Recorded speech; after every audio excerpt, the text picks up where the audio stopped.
ఏడు పదులు దాటిన ఎవరైనా సరే ఏం చేస్తారు? మహా అయితే రామకోటి రాస్తారు. కానీ నేను మాత్రం రికార్డులు తిరగరాస్తానంటున్నాడు మన తలైవ. 100 కోట్లు కొట్టడానికి కుర్ర హీరోలే కింద పైన పడుతుంటే ఈ సూపర్ స్టార్ మాత్రం సరికొత్త సాలిడ్ నెంబర్స్ ని తన ఖాతాలో వేసుకుపోతున్నాడు. ఫేడ్ అవుట్ అనే పదం నా డిక్షనరీలోనే లేదంటూ ఇదిగో ఇలా బాక్స్ ఆఫీస్ వద్ద కలెక్షన్ల వర్షం కురిపిస్తున్నాడు ఈ కోలీవుడ్ వెటరన్ యాక్టర్. రజనీకాంత్ 7 పదులు దాటి 4 ఏళ్లవుతున్నా ఇంకా ఐఆమ్ అప్డేటెడ్ అంటూ కుర్ర హీరోలకి గట్టి సవాలే విసురుతున్నాడు ఈయన.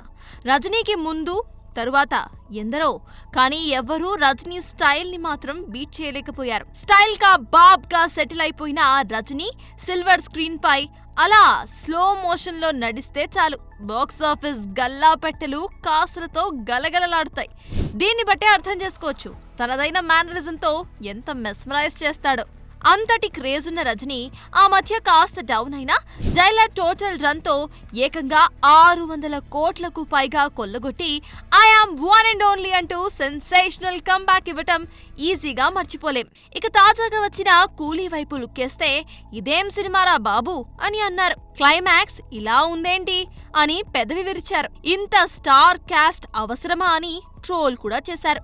ఇలా ఓవరాల్ గా మిక్స్ టాక్ తెచ్చుకున్నప్పటికీ కూడా వరల్డ్ వైడ్ గా 500 కోట్ల మార్క్ ను టచ్ చేసిందంటే రజనీ మానియా ఆడియన్స్ ని ఎంతలా ఊపేస్తుందో అర్థం చేసుకోవచ్చు.